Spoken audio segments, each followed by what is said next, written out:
Welcome back to the show, everybody. This is the Shankly Sessions, the Liverpool podcast we bring you as part of the Upper Tier channel. If you could subscribe to the channel, hit the bell notification button, drop a like on the video, so important if you could. Another Drive Time Champions League preview. Next up tomorrow night, 8 o'clock from the Red Bull Arena. RB Leipzig versus Liverpool. Plenty of history between both clubs. Always an interesting one. Marco Rosen there versus Slot tomorrow night. Obviously, you'll have that little bit of a narrative of Jurgen Klopp taking that higher up role in the RB organisation, overseeing all the teams and stuff like that. Will no doubt become part of the narrative, there's no doubt about it. But let's get into this game and let's give our thoughts on it and stuff like that. If you look at it at the moment, I always find with these Red Bull teams, especially like Leipzig, I always find that they're always a team in transition, aren't they? They're never a team that settles down over like a 4 or a 5 year period that wants to go on and really win things. They seem to be a team that wants to generate money for a group by developing players into really, really good players and then kind of selling off the crown jewels.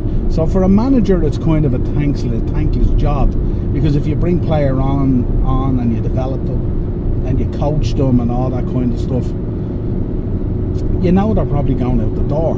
So it's kind of a thankless job for the manager. Always seems to be a team that's in transition, always selling off the crown jewels and stuff like that. And we know we'll talk about some of their key players shortly and all. Most of them, I think, were linked with Premier League teams this summer. I've heard some of them mentioned and stuff like that. Furthermore, I don't generally watch the Bundesliga. I might dip in at times and see how Bayern and Dortmund are doing. That would really be the extent of my Bundesliga interest. But Leipzig always in and around the Champions League and stuff like that, always generating more money and more revenue for the RB group and that kind of thing. But nonetheless, an interesting game for us. For both teams, very different kind of starts in the Champions League in Europe this year. Obviously with Leipzig losing their first two games to Atleti and to Juventus. We have a 100% record, won both our games away to AC Milan and at home to Bologna. Two interesting performances by us. Not necessarily brilliant performances, but work-like performances and controlling performances where we get the job done. And that's kind of been the narrative for us this season, where we go out there, we have that nice balance that we spoke about in the recap for the Chelsea game. Very, very good defensively, very, very good offensively, and very, very strong in the middle of the park. And what we do is we always feel we're in control of the game, whether we're in possession or out of possession. Spoke about it on the recap yesterday. Check it out, it's on the channel from the Chelsea game. And this will, I think, be more of the same. You know, you look at RB Leipzig and people will say, yeah, they're joint top in the Bundesliga with Bayern Munich on goal difference, just sitting behind Bayern. But you got to look into that. You look into their last 5 games. Obviously, they've the 2 losses in the Champions League against Juventus and against Atleti. And that's really the story of Leipzig. When they step up into a certain level, that's where they come unstuck. So you look at their 3 wins that they've had. They've won against Augsburg, who are lying 15th in the Bundesliga. They've beaten Heidenheim, who I had never heard of, really, to be honest. No disrespect to them if there's anyone listening that are fans. I hadn't really heard much about them and stuff like that. Who I think are lying 12th. And they've beaten Mainz, Jurgen Klopp's old club and stuff like that. The only reason I really know about Mainz is I know about them through the Jurgen Klopp connection. And Mainz is again another team that are sitting 9th in the Bundesliga. So a lot of their success this year has come from teams in around that middle of the Bundesliga and down lower. When they have stepped up, like the likes of Juventus, like the likes of Atleti, that's where they have come unstuck when you find that level. And this could be more of the same tomorrow night. Now, the one preface for that, of course, is you have Arne Slot there at the moment, who's coming into a very, very congested period at the moment of a lot of really, really tough fixtures coming up. And no less the Sunday one against Arsenal, the Super Sunday, which is huge, which again is going to be another test for us of the level that we're at, similar to the Chelsea game and the other games that are coming up. And the question for us then is, so what do we do tomorrow night? Who do we play? Do we rotate? Are we capable of rotating? Obviously Jota got injured, so that would expect then that Núñez would come in by default. It wouldn't necessarily be rotation. But do we protect Trent for that Arsenal game? And do we put Joe Gomez in there tomorrow night? He came on during the Chelsea game in the latter stages and stuff like that. Do we do a little bit of rotation in the midfield, or can we?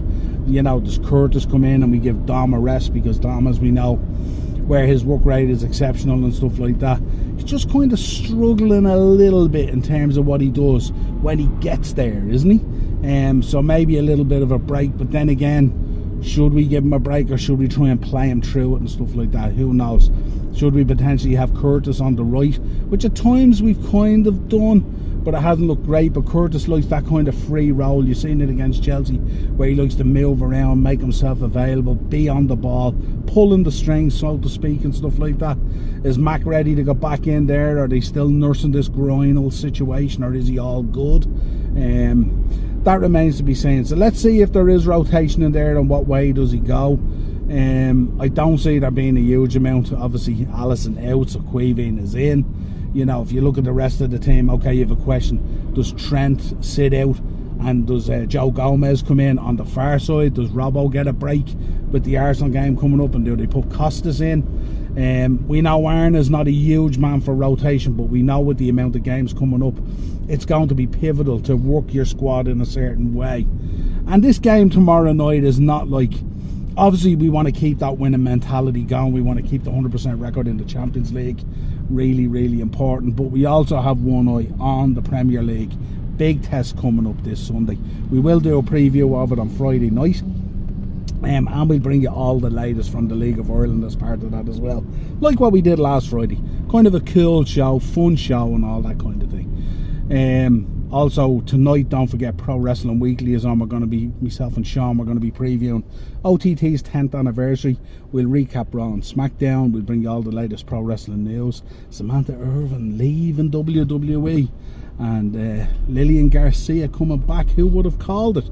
Who would have called it? But we'll talk about that, and that's for later. But if we go down through this at the moment, looking at team injuries at the moment, Jota, not much talk on Chiesa either as well, not much information coming out about it. What's the issue there? Potentially Harvey obviously out with the fractured foot. Sooner he gets back the better, so we have more options. Alisson obviously out, Bradley out as well, so let's see what happens. As I said, with Arsenal on the horizon, does he make a couple of changes in there and stuff? But also keeping the core of it in there, you know.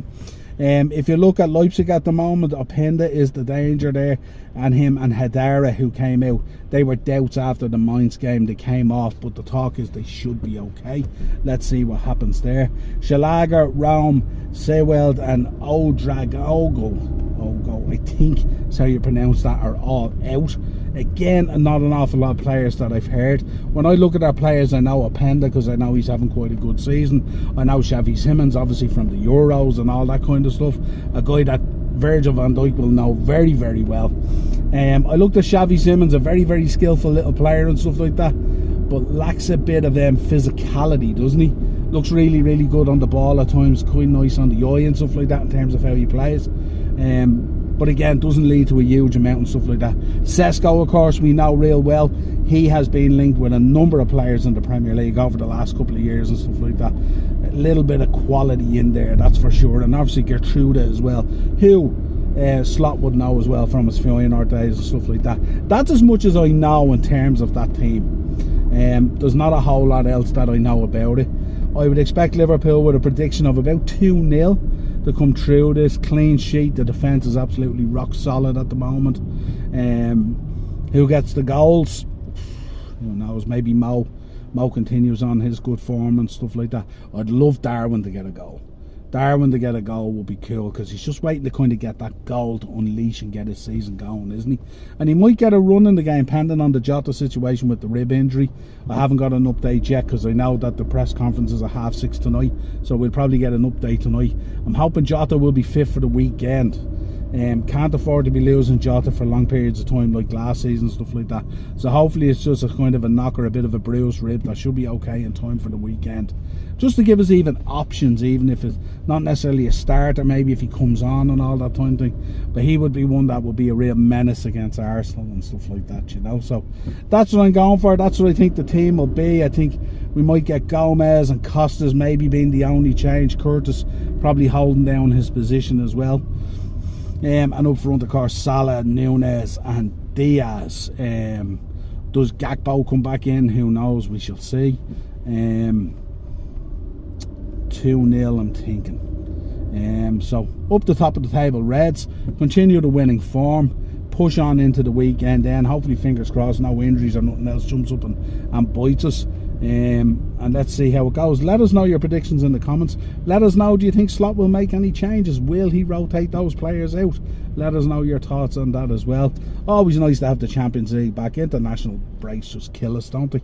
So yeah, Champions League back and the Premier League back, and we're in full pelt at it at the moment. 10 massive games coming up over the next 5 weeks. Chelsea ticked off 1, 9 to go. Leipzig tomorrow night, then Arsenal on Sunday. Let's just keep this going, Reds. And until next time, I'll talk to you real soon. Subscribe to the channel, hit the bell notification button, and of course, drop a like on the video. Up the Reds!